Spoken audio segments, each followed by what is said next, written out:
because we have a really long. All right, we're going to get started. So hopefully everyone's in the right room. This final session is on hearing from young makers, and we are incredibly lucky that we get to hear from quite a few young makers. So we are joined by Brother Mike Hawkins, Dominique James, you guys can wave when I get your name, Dominique James, Malcolm London, Armani Harris, and Miona Short. Kids. And I will turn it over to them. They're gonna talk for a bit, and then hopefully we'll have some time for some interaction and some questions and answers. All right, so first I just want to welcome everybody out. Thank y'all for attending the session. Beautiful to see everyone here. My name is Brother Mike Hawkins. I've been working with Digital Youth Network for about 7 years now as a mentor, lead mentor, and now coordinator at Media Chicago at the Chicago Public Library. And I've had the pleasure to be a part of so many great projects, but those projects and make activities are only possible through the work of these wonderful young people. And we've got just a select few that I've had the pleasure to work with on some projects, to mentor, but they've also done a lot of mentoring of me as well, so as they should. But first, I'll let them kind of introduce themselves and talk about maybe some of a signature project that you've worked on. Mark Bradford, LTAB, Warren Brave, stuff like that. So, Armani, why don't you kick us off? Okay.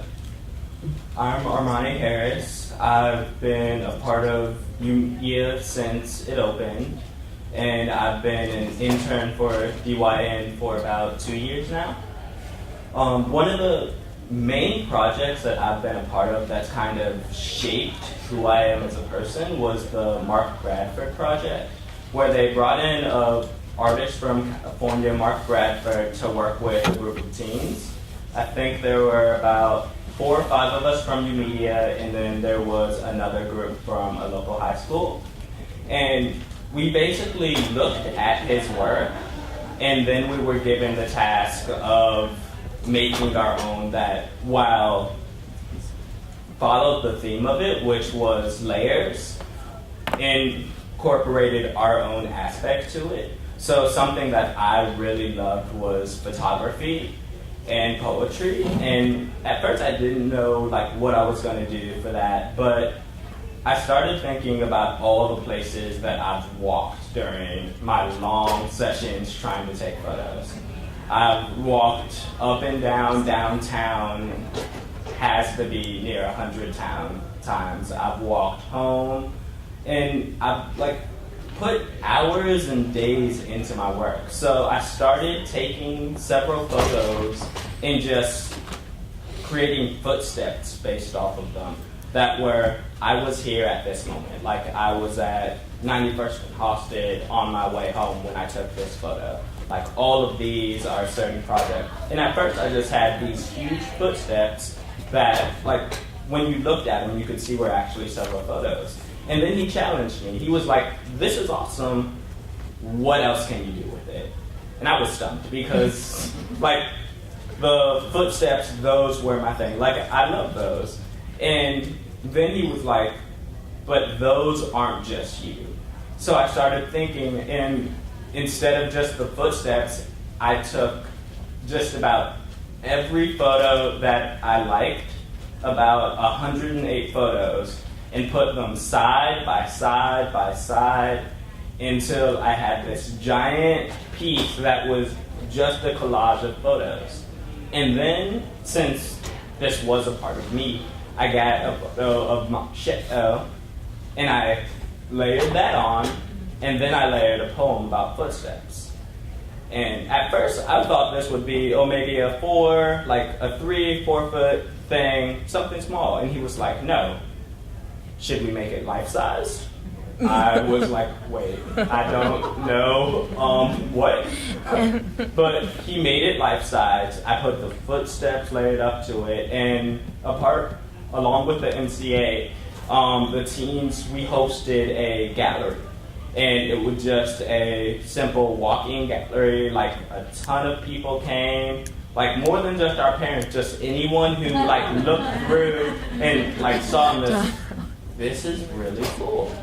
So it was just really nice to see like our artwork being put up and we were like, we made this. And at the time I was still considering what my major was. And I decided I want to go into writing, but I can't go just anywhere because I don't want to lose photography. I don't want to lose my film skills. So I started looking at places, and for my writing and photography, I got a full tuition scholarship at School of the Art Institute of Chicago. And I would have never gone there if it hadn't been for that project and for UMedia itself. Look at them shaping futures. And just to give you guys some context of the project, so the Museum of Contemporary Art in Chicago here asked, said, hey, you got this great program in UMedia. Do you have any students that would be interested in possibly making some project connections? And one of the things that we kind of laid out was that it's really great when students can work with a professional in the industry. And they said, hey, we've got this resident artist, Mark Bradford, coming through. Would your students like to react to his work? And we were like, are you serious? Of course. Like, so it was UMedia, Chicago, and then Liverpool High School. And it was really great because we used the iRemix platform, which is a social learning network to connect teams across the spaces. And what I thought was really interesting during that project was, Mark didn't just come in and say, hey, this is a checkpoint. He would often talk to them about stuff that wasn't even art related. He would say, where you Armani kind of pointed to it, what are you doing with this piece, and then what are you doing with your life? Which I thought was such an important shift to just the client-student relationship. It was really about, yes, you can be in this gallery showcase, but I want to make sure that you have a path in life and that you're focused on that, which I thought was a really special thing as a mentor to kind of step back and let somebody else take that role on. So it really became a community arts project from that standpoint. Next up, I want to introduce amazing brother I've had the chance to connect with, and again, one of those dudes that's also mentored me. Please give it up for Brother Malcolm London.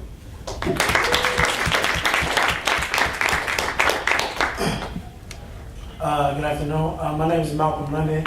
I'm currently a performance artist, teaching artist that works for an organization called Young Chicago Authors, which puts on a festival called Louder Than a Bomb.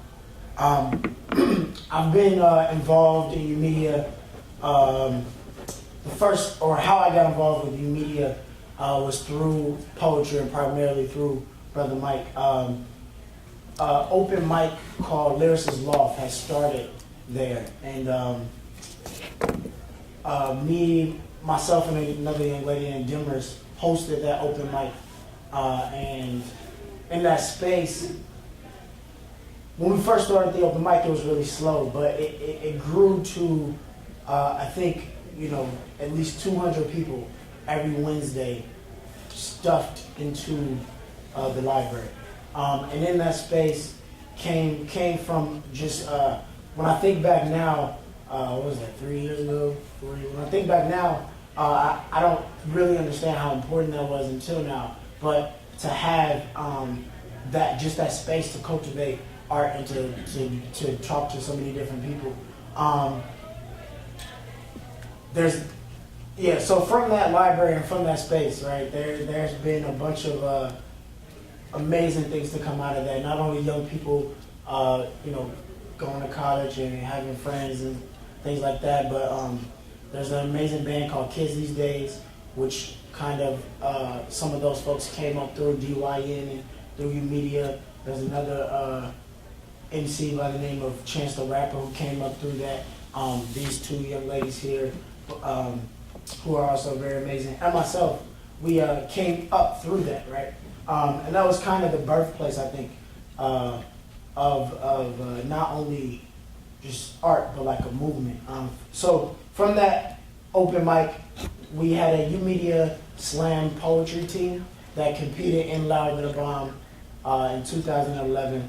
And myself and also Dominique, our team went on and got the opportunity to win Louder Than a Bomb. And yeah, that was cool, and went on to Brave New Voices, which was in San Francisco.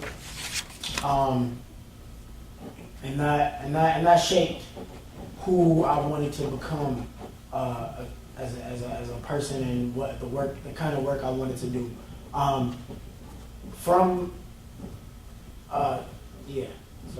Give me 2 seconds. So from there, we kind of built a family, so to speak, more than anything else. But so from there, it kind of really, in high school, my mom didn't believe that I would go to the library so much. I think at one point she literally had to call Brother Mike to make sure that this is what I was doing. My high school life was not really lucrative or anything like that. I wrote the poem that I wrote while on the team is called High School Training Grounds, and so basically, right, I had a 1.9 in high school, right, and probably wouldn't have graduated and probably wouldn't be alive had it not been for places like U-Media and having that family and that support group. So being there made me want to be more civically engaged. And right now I'm a teaching artist at Young Chicago Authors, and I go around to different high schools teaching poetry and writing workshops. Also, now I'm putting on the spring West Side Conference for the West Side of Chicago. There's a big movement to stop standardized testing, and we're trying to build a student committee behind the teachers and the parents. I don't really know what. You good? So now I am a maker and a teacher and a. And a shaker? And a shaker. A shaker, right? So we have this what I Louder Than a Bomb team, which again, for those who may not know, is a poetry festival here in Chicago. And we had this call and response where we go on stage, and it was one of the poets would say "Power to the people," and we responded as a team right on. And that was something we got from Brother Mike, and I think, more than anything, and it was kind of a revolutionary kind of feel or thing, and I think I take that very seriously outside of the stage, and everyday life. With living in a city where it's hard to remain very happy living in a city where 6-month-old babies die from gun violence, right? And being a part of this family and being a part of U-Media and different programs like Young Chicago Authors and Louder Than a Bomb, one keeps you sane, or me sane at least, and it makes me want to go out and change the city that I live in. I don't know. Follow me on You Twitter. can follow me on Twitter.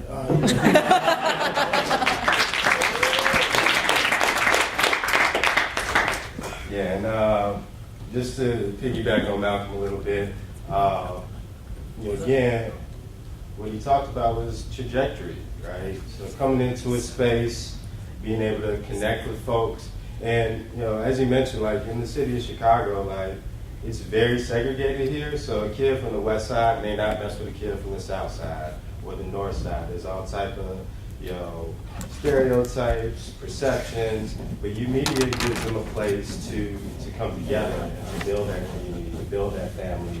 And we do take that, idea of power to the people, and that's all people, that we want to empower them to be connected, that we want to give them or provide for them, our young people, the tools to be able to connect with each other, to create and not just consume things, and then give them the pathways, whether it's spoken word, art, graphic design, whatever, where they can take these things outside of just the media space and share that with the world.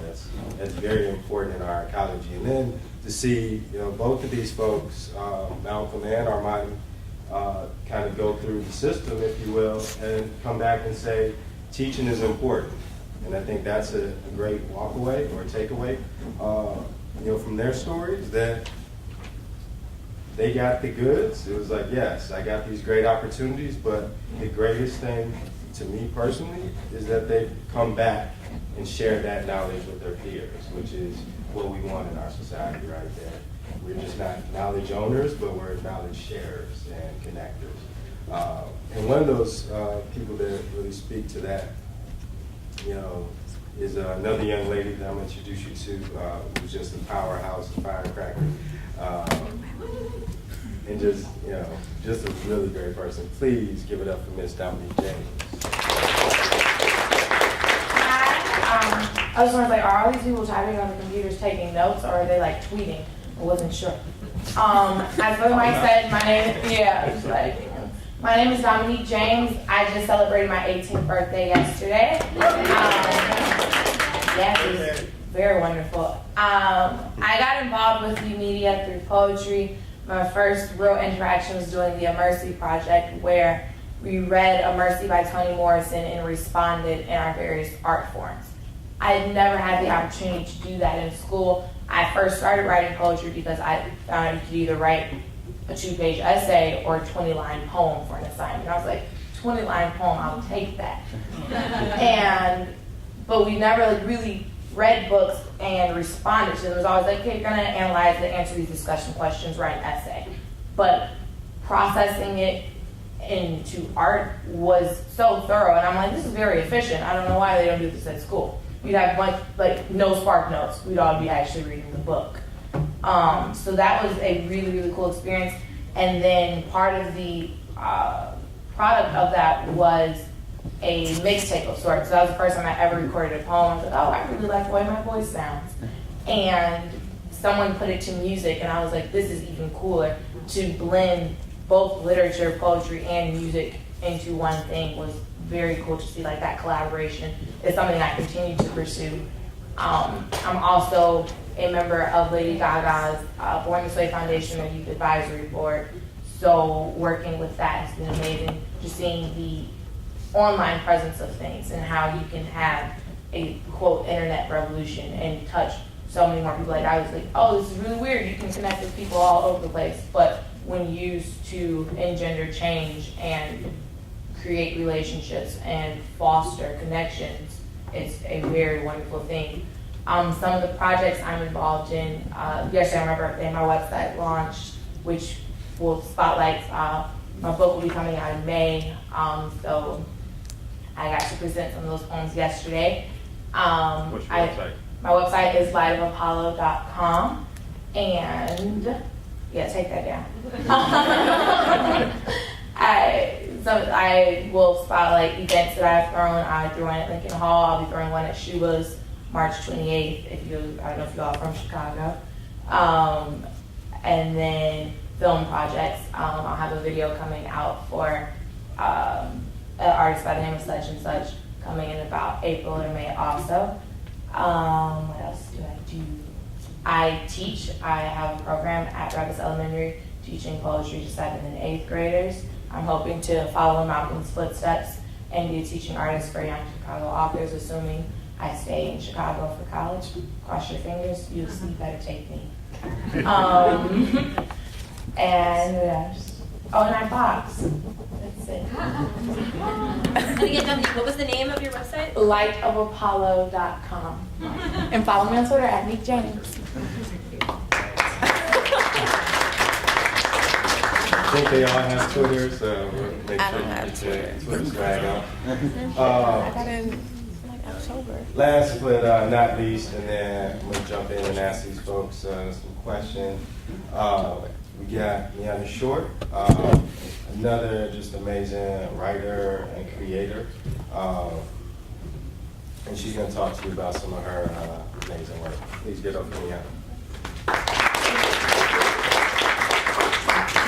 Hi, my name is Miona Short. So I started at UMedia about a year and a half ago, and that was because I knew that UMedia had a reputation for spawning such talent as Malcolm and Dominique. And so I really wanted to be a part of that myself. When I got there, I was really shy. I was really unsure about my poetry, but I quickly learned being on our Louder Than a Bomb team that I was in an environment that facilitated not only competition, but support. We really all just wanted to support each other, get each other to be better and better. Let's see, what else? I really needed to be challenged, right? But I felt that my mentors, Jennifer Steele and Brother Mike, really did that for me. I was introduced to so many new poets like Nikki Finney, Nikki Giovanni, who else? Lucille Clifton, even Dominique's Hips.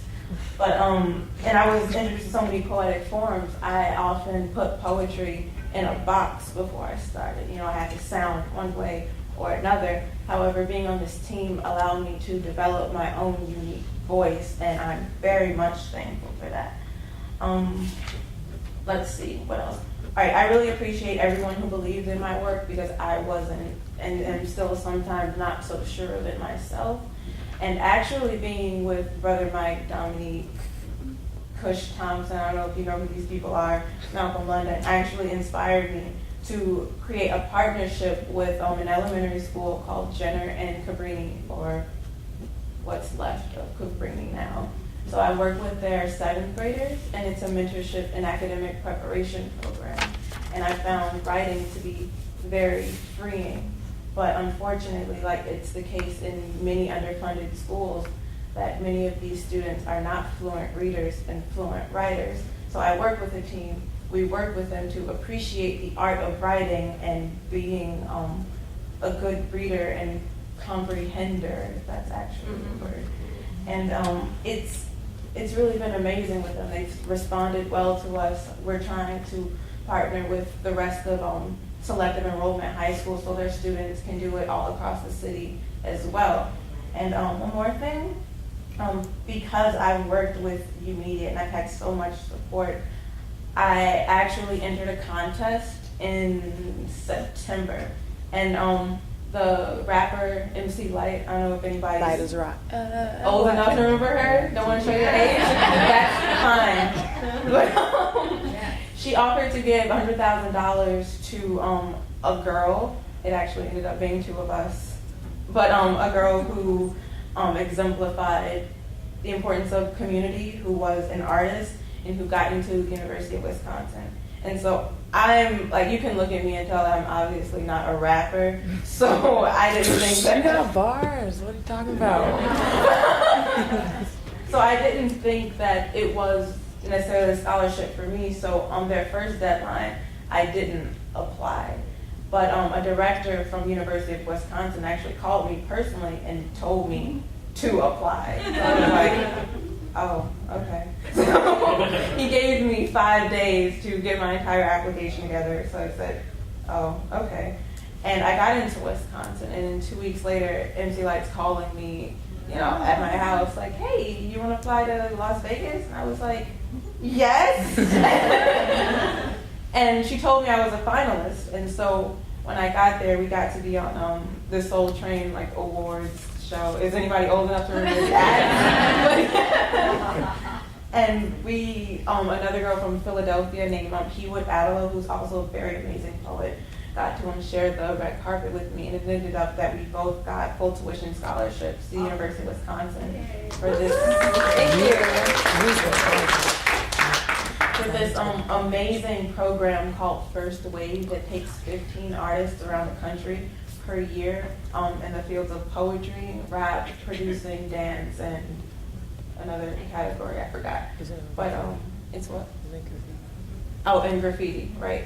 And it was just an honor to actually be chosen as one of the 15, especially so early on.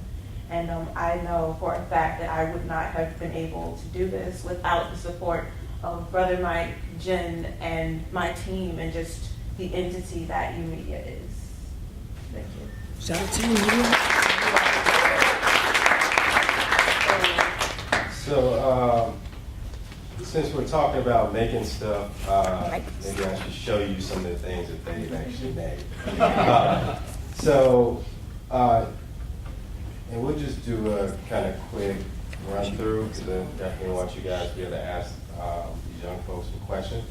But some of them are just going to be websites that you can kind of check out. So Armani mentioned earlier the Mark Bradford Project. And again, this was a piece between the Museum of Contemporary Art, Lynn Bloom High School here in Chicago, and then UMedia at the Chicago Public Library. If you would like to, and there's Armani there swagging out.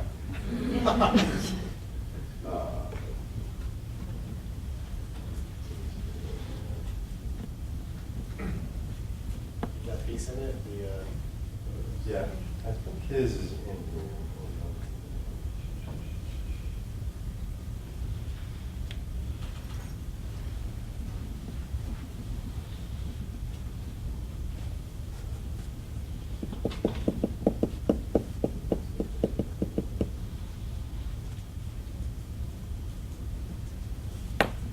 So you don't see it on the wall, but this is Armani's piece, Getting Prepared. And again, it was full life size. You can dive into the site anytime you want to. It's the markbradfordproject.org. Take that down. Also, Dominique had mentioned that she did some work with Born Brave. And she was one of the folks that helped maintain our blog space. She is, as the kids say, a beast on the social media. So she helped us really define our presence on Tumblr. And that's bornbraveumedia.tumblr.com. And then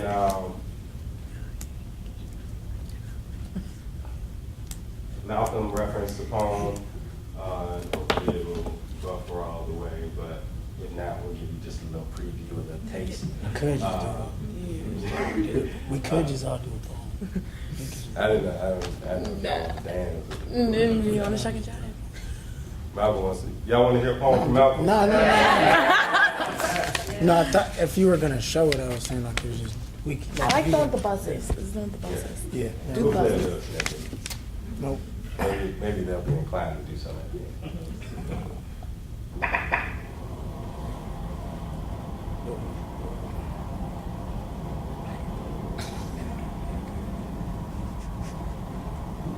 At 7:45 a.m., I open the doors to a building dedicated to building, yet only breaks me down. True. Broke. Down hallways, cleaned up after me every day by regular janitors, but I never had the decency to honor their names.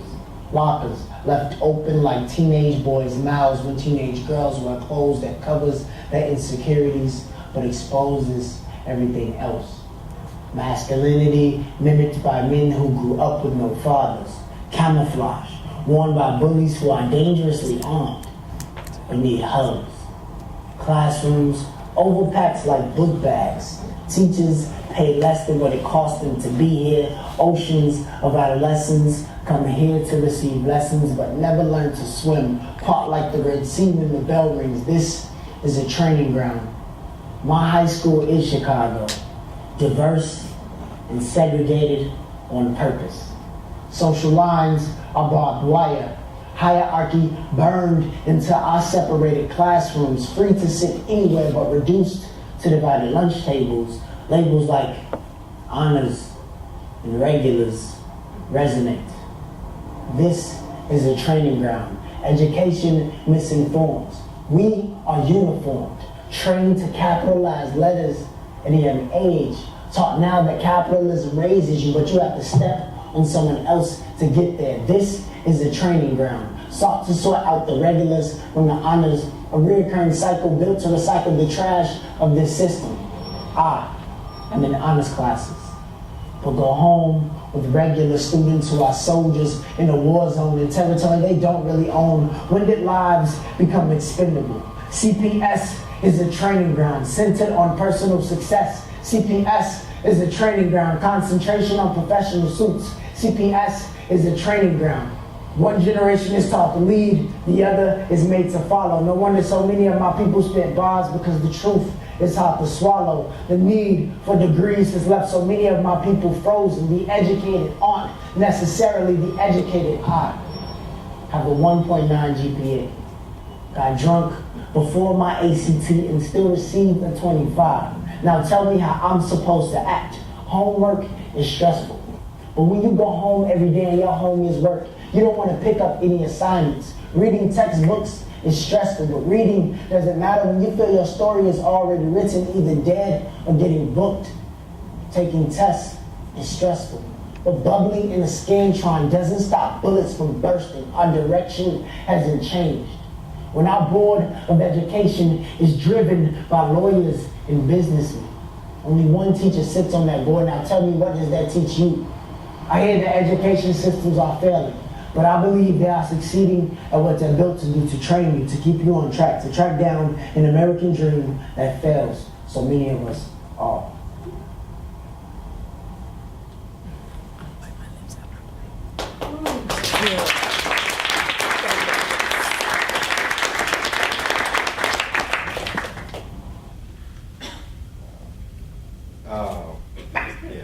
That piece is super powerful. And last piece, I'll show you guys, and then we'll jump into conversation. Dominique had referenced this a little earlier. That was like so long. Don't judge the side ponytail. Oh my God. That was a really bad phase, like freshman year. Don't do it. Don't judge. Oh, is that when I used to talk funny too? Yeah. But this is so one of the projects that actually kind of kick-started Media. Kind of our aha moment, because when we first started, it was like Connie Yao from MacArthur came to Digital Youth Network and said, "Hey, you guys should partner with the library." And we're like, "The library? What? That's gonna be whack!" Like, because we were like, "Who goes to the library?" And that, for me, that was my thinking at the time. And then we came to the space and just saw mad possibility, 5,000 square feet, the ability to kind of do what we wanted in the space in terms of bringing in the technology that's needed, being able to create the environment to kind of foster the learning that we want to see happen. But this the project I'm referencing is One Book, One Chicago, and the library had been doing this for years. And from what I understood, folks would read the book and there might be like a reader's theater interpretation or a talk about the book, but there really wasn't any creative aspect to it where, again, as Dominique was referencing, I take this text and I can do what I want to it. I can remix the book cover, I can create poetry based on a character, whatever. And when Mercy came across, folks were like, "You're gonna read Toni Morrison? The kids are gonna run." And we're like, what? They should be reading Toni Morrison. They should be reading in the canon. You shouldn't have to wait till you're in college to be discovering these great writers. And we took it on as a challenge, right? And then one of the good things too was kind of the carrot at the end, if you will. They would get a chance to see Toni Morrison live. I ain't never seen Toni Morrison live. I'm about to work. And they just went all in. Some of the kids, or students, one of them in particular, Fatima, who you'll see in the video, like, I didn't even know she did anything other than poetry, but when you threw Toni Morrison on the table, she's a graphic artist now. She did every piece of the project. Like, if it was available, she was doing it. But yeah, I'll share a little bit of this.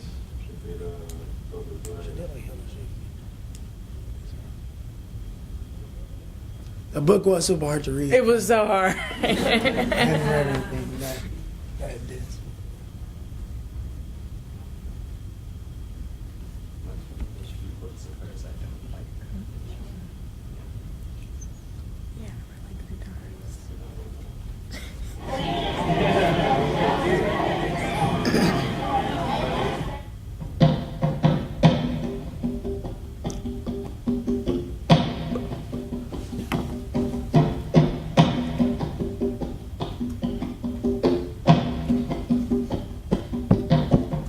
Great to see like all these students come together across media, work with different mentors, and the work that they've been producing has been amazing. We did alternative covers for the book because the original cover, it was good, but I figured like it didn't say enough about the story, so we decided to make alternative covers that we thought kind of represented the stories more. When I was reading the book, I read the line, as I let him read, a slave by choice. This picture kind of like embodies self-enslavement.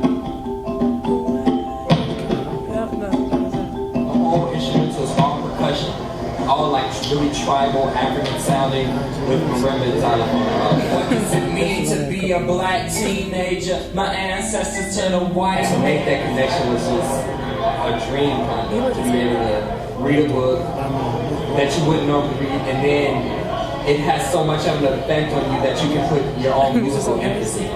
What I'm doing right now is putting together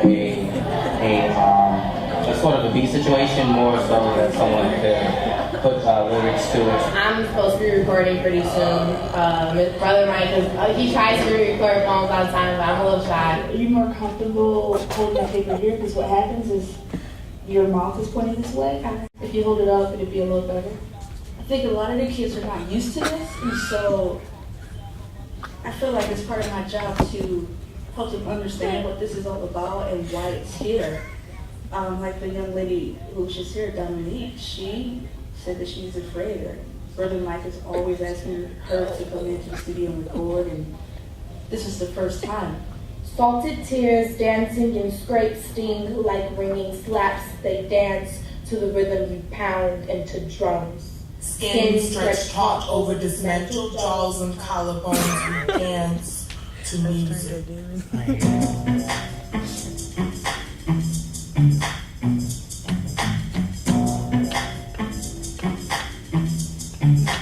All right, you guys get the flavor of it. If you want to check out that blog, it's oboc-mercy.tumblr.com, and you can dive in and see all the students' projects. But I want to kind of move on to some questions for these folks.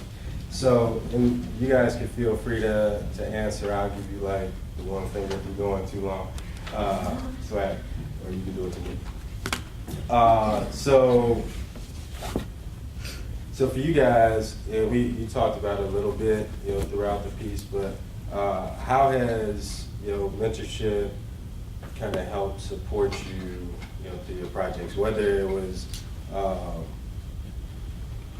within your media or just in general? Like, I know you guys also have mentors in other spaces as well, but how does that really help support you guys as makers?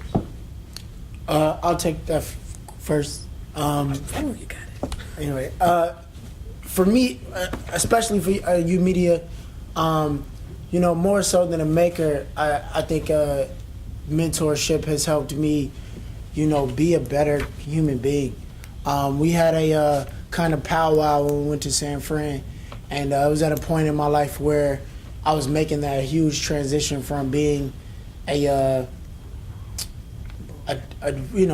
boy who lived on the west side and didn't really care about anything, to becoming a man who hopes to still becoming one. But we had a powwow, and or sort of like a team moment, and it was, you know, for me, it was when we became kind of a family, and Brother Mike and Jen, who was also Jen Steele, who was in the room, they kind of just let me like cry the very few times I've ever done that in my entire life. But they let me cry, and kind of we talked about some things that were about the, you know, some issues and whatnot, and you know, that's you know, forget art, you know, I mean, I am my art, but like that really, that made me, that kind of mentorship pushed me to like be better and stuff. Yeah, I think the personal relationship you establish is going to be the most important, most influential aspect of it. But additionally, it's very raw to see people doing things that I want to do, like seeing poets writing poems as their occupation, as the thing they do daily. Is like, oh, that's possible. It's not just like dead people in books that do that. It's normal human beings that are actually very, very cool. And being exposed to things that I didn't know existed. Like, there's a guy, Nick at the library. Is it Nick or Nick? Yeah. Nick, yeah. He spells it like Nick. It's really weird. Just seeing like graphic design. Like, I'd never really been exposed to graphic design until like partnering with him and seeing all the very cool things he does. So like the exposure that comes with the personal relationship is very key. And I think what makes our relationships with Jen and Brother Mike, I'm sorry, I can't say anyone. Oh, I think we should switch. But our relationship with Jen and Brother Mike, so special is that even though we're still technically like children and they're adults, there's this informality to this relationship where we're both on the same level, learning from each other and teaching each other, and I think that's really amazing, and I appreciate that. I think there's nothing better than being able to see someone be successful at like something you want to do. Like to see writer, to see a poet, to see thing. I don't know. I went to a math and science school. So, like, they had literature, they had classes that taught writing, but it was kind of, oh, hey, yes, we're going to teach you this, but we want you to major in this. We want you to come away with math and science schools. Like, when I first started looking at schools, my mom was, you're going to be an engineer. And I was like, okay. Like, I didn't mind it, but it wasn't something I was really into. And it wasn't until like UMedia and a teacher I had, Mr. Wright, who really showed me, hey, this is writing, this is photography, these are skills that you can learn, and these are occupations that you can actually have. And we're gonna show you, like, we're writers, we're poets, hey, we do this for a living, you can too. And they helped convince my mom that, hey, this is something that I could actually do. So. Yeah, and I think it's also, just real quick to piggyback anyway, it's also, it's not like a talking at or a doing a program, you know, for young people, but kind of putting, like, having the tools there and letting us like grab it. You know what I mean? It was never like, we come in to change the youth. Right. It wasn't like we're gonna change you guys' lives. It was like, yo, we're gonna be dope, and we're gonna show you how to do it too. And if you want to get down, we can get down. And it was kind of like. I feel like you just mimicked Brother Mike. Exactly. There you go. Yeah. So that's good. I think that's a good segue for me. Like, so in that piece, like, so you got mentors. You know, that's cool, but what drives y'all to create? Like, yeah, you could be doing anything. You could not be creating. You could not be showcasing. What's kind of the drive that makes you create versus just, you know, like so many of our young people just consume? Well, when you figure out that you're good at something and people believe in you and they're willing to take chances on you and help you become better, then you will want to create. You will want to become better and better. And I don't really necessarily think that there will ever be a point where you will feel like you have reached a threshold and that's it. Like, one thing I love about just U Media and my poetry family is that we're always getting better. There is no threshold. There's just constant growth. And one thing that just being a part of this taught me is that my other passions outside of poetry can be directly related to poetry itself. Like poetry and like astronomy and physics are not mutually exclusive, even though our society teaches us that you have to choose one path or another. Once you learn how to intertwine the two, they both become very beautiful and get more meaning than you ever thought they could possibly have before. Yeah, I think in general as people, right, we are all creators, right? You want to make an impact on this, you know, not to be metaphysical, but on this like thing, this world and all of, you know, this planet, right? We want to make our existence known. And I think, you know, we kind of live in a society and in a country that, or in most education systems where you're taught to be obedient and go to school and then grow up to be an obedient citizen. And you lose that one critical thinking and creativeness kind of. And, you know, so like, you know, everybody has that quality, and whether that's through poetry or whether that's through, you know, engineering or science or you know, whatever, or literally making art, you know, we all have that in us. And I think, you know, everybody kind of wants to do that. So, yeah. I want to shift gears a little bit, but not really too far, but, and I want each one of you to speak to this. So, the process of making, you guys talked about like critique, and you know, we do some pretty, you know, hardcore critique in our space. And you know, we try to frame it too in terms of any project. Like there's Dominique, what's the 3 tenets? I'm trying to say what, like there's supposed to be a acronym, but it doesn't really work like that. Wait, I know. It's purpose, identity, method, but PIM isn't a real word. So it's like IMP, or you can say MIP, or IPM. Yeah, that piece that we're talking about, like identity, purpose, method, you know, anytime that we do something that we try to find like, what is our identity in the work? You know, what is other people's identity? How will they see it? So it's kind of, I guess, the window and mirror concept for us. So really look in the mirror of yourself, but also open the window to what's going on in the world. And then, you know, what's our purpose? Like they talked about like the competition and being in gallery spaces. We don't create for that reason. We don't make for that reason. We do that because it makes us feel good, or it's gonna take us to another level. But if I always tell them, if your purpose is to win, you can go to the crib, you can go home, right? Because that's not why we do this stuff.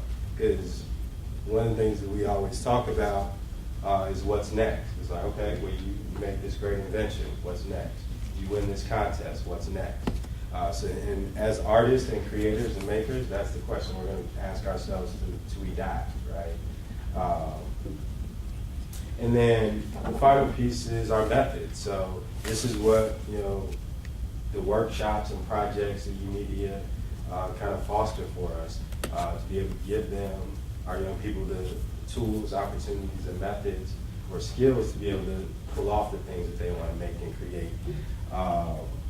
So what I want to ask, and I'm going to turn it over last 10 or 12 minutes to the crowd for some questions. What have you learned, one thing that you've learned in the process of kind of your maker/creative career so far? I can start. I struggle with limits. Like my favorite quote is by Walt Whitman. It's, "I am large, I contain multitudes." I've never had just one interest. I always like played basketball, soccer, ran track, and did karate, and did ballet, and like all on a Saturday. And I learned to evolve constantly and to appreciate being undefined. Like I love that I can not only just write poems, but I can, like I've never been into graphic design, but I designed my website, like just not being afraid to push my boundaries just because it's not something I'm typically labeled as. I think keep the failures. Like, keep the poems or those that didn't turn out the way you wanted, or that, oh, hey, they weren't as good for that certain project. Because, like, I just got a 2 terabyte hard drive because I've had so many photos, and I'm like, I'm never gonna use this. Then I just think back to that Mark Bradford project, and I'm like, wait a second, I did use those. And I've always like went back to stories and seen, oh hey, I had these ideas that didn't work for this, let me try it with a different story, or let me try it with a different film. So I feel like just because you have something that didn't work out the first time, you shouldn't erase it or throw it away because you can use it another time.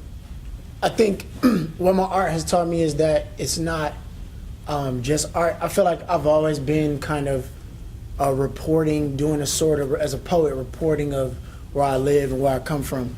And being, like I said, I take the Revolutionary Act very seriously. And I've learned that, here in a country like America, we have the luxury of making a poem about social justice and calling it social justice. And what I've learned is that it goes beyond that, right? It goes beyond, coming to U Media and doing a project. It goes beyond that. And, and that has also taught me to live with no limitations, right? If you want to go out and change the world, go out and do it. And don't let anybody put a limitation on you or on your idea or anything like that. So. There's just so much I've learned. One thing. I mean, gosh, I don't know. I thought about it for like 3 minutes. I still don't know. It gave me a greater appreciation for people, right? I learned that poetry isn't just about speaking. It's also about doing. Poetry is a call to action, and that's what I really love about it. And I'll piggyback on you guys and tell you what I learned from these folks. Like, I've learned also how to be a better person. I've also learned how to share my art more. Because they'd be like, oh, you're not going to share your poetry with us? They've been pushing me out there as well. But also, like, when I look at them, I see like where I was at 25 or 27. They're so much more advanced than I was, and I often sit back as a learner. Like, I'm still calling the thing Twitter, and they're like, no, Brother Mike, you have 90 tweets. You need to get your game up. So, like, I'm always like, expert in a sense, but still kind of playing that role of learner from them. And it's good because we can share. And I think that speaks to what Miona was talking about earlier, kind of the unorthodox kind of relationship. It's not just like, hey, I'm coming in, I'm going to teach you everything you need to know about the revolution, the world, social justice, and poetry. Let's go. It's like, no, this is a really true, learning relationship back and forth. So thank y'all. Welcome. Any questions for our young people? I'm sure there's some burning out there. If not, you're going to disappoint them. You'll have to deal with them after. I'm interested in how you all came to U Media. Like, how did you find this place? How did you discover it? I love that story because I just hear it so rarely. I came to U Media looking for a book. Like, I didn't even know U Media existed. I was up on the 7th floor of the Harold Washington Library looking for the teen section, which until I guess like a few months ago had been on the 7th floor. So I'm lost. I'm like, talk to the security guard, hey, where's the teen section? He points me out to U Media. I go in there. I walk right out. I'm like, I got the wrong place. That's not a library. It's loud.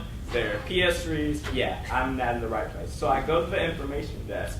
He leads me back to U Media. I'm like, so this is a library? He's like, yes. For teens?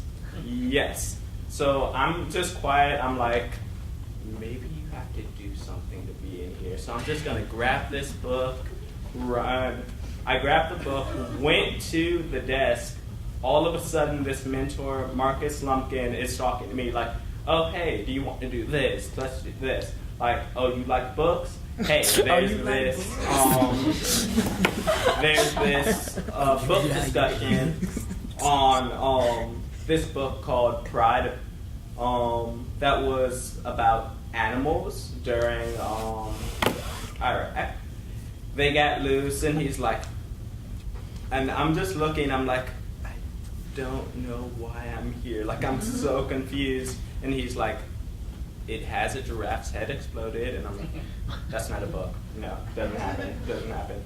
And I go to the book discussion, and it was just really nice because it was a bunch of teens talking about a book. And I just loved it. And from there, I just kept going. Dominique, tell them why you He's so petty. Well, I've told this story like 1,000 times. I came to media because of a boy. He was like, what happened? So, yes. I was actually with a different boy. So we were at the bus stop, me and the other boy, and then the new boy came and was like, oh, blah, blah, blah. We should go to the library sometime. I was like, what? we should go to the library. I was like, you know what? He might be different. And so, I went to the library, and I was like, there's a recording studio in the library. And so I went to the recording studio in the library like every day after school. And then Brother Mike saw me at a separate event doing my poetry, and he was like, oh, UMedia has poetry. I was like, really? And then that's when I got down with UMedia's poetry spoken word group. Well, I love the stories. I just want to hear.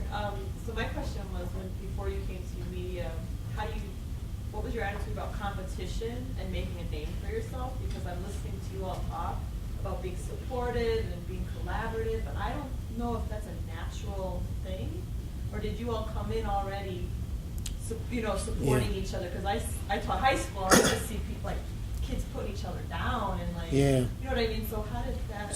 So for me, it's gonna get political, or everything I do is political. But so we live in a system that is based on competition. We live in a capitalist society.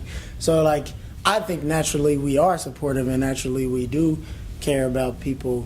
But then we live in a system that drives you got to work better than the next person next to you. So yeah. But beforehand, no, I was very competitive. I still am in a healthy sense, I think. But I hooped. I played basketball, so I was like, and I thought I was gonna be LeBron James. So yeah, I was very competitive. We're sitting here.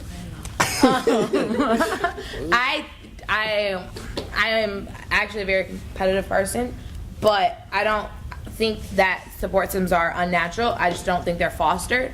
And so coming to a spot like UMedia or Young Chicago Authors where it's just natural, or the environment is conducive to support, was new to me, but it wasn't disarming at all. I was like, oh, support, what's this? But it was just like, oh, okay. Get off me. Take it. Support. No, it was just like, oh, okay, we're going to offer both positive and negative critique and support you with whatever you do. And I think it's just something that's not, I do agree with Malcolm that it's stifled, but on the other hand, it's also not supported. Supported systems aren't supported typically. We might have time for one more question. I'm gonna hand up there first. Sorry. I'm wondering how you mentioned having to convince your mom to get on board. How siblings or family members or extended family members that have how you've taught them or they've joined or resisted and this is not for me because it's your thing and I want you to be special. Well, did you ask Armani specifically? Or just all of you. Well, my mom's a cop, so she's extremely protective, and she told me about my poetry that I think it's cute that you're writing poetry, but is it going to get you into college? And well, haha, to her it did.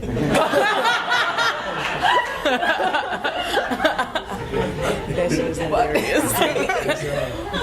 But she didn't really see it, going anywhere for me. She wasn't really aware of my amount of dedication, because she didn't know that people like Brother Mike existed. She didn't know that there were poets who did great things within the community to facilitate, people like me to get better and better. And when she did, she became more supportive, and now my parents are my biggest fans.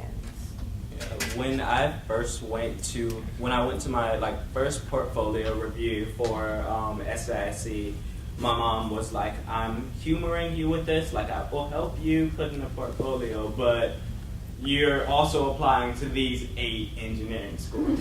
I'll give you DePaul and SIC, maybe, and if you get in, maybe we'll talk about it. And then there was no one there for writing specifically, and most of my portfolio was based in writing. And just as my mom was like, okay, we're gonna leave. Like, they looked at your photos, but hey, there's no one for writing. There was a grad student who had come up through the writing program, and she also ended up being the Chicago State Regent, but I didn't know that at the time. But we're talking, just talking about my writing, talking about like what drives me. And my mom just sat back the entire time. Like, my mom has a powerful personality. Like, she dominates a conversation. So for her to just be silent, like, actually sort of freaked me out. Because I was like, maybe I'm saying the wrong thing. You know what? Screw it. I've already said it. I'm just going with what I believe. And like, at the end of that, like, she had moved away for a little bit, and I found her in a corner crying because she was like, you know what? This is what you want to do. Like, if you get in here, all I'm gonna do is help you. And I think it's that, like, seeing us actually, like, doing what we want to do, talking about it, like, being so confident in it is what helps them to come and support us. Yeah, I can definitely agree with that. My parents have always been very supportive, but there's no but. Like, they've just always been supportive. And last night I had a show, and my entire family came, like my grandparents, my mom, my dad, my sister, everybody was there. And it's because they know that that's where I'm happiest. Like, they know that on stage, like, there's just another side of Dominique that comes out, and I just flourish. And that, I think that proof, like Armani's saying, when the passion is evident, they have no choice but to support that. So thank you guys so much. Please give it up to our students.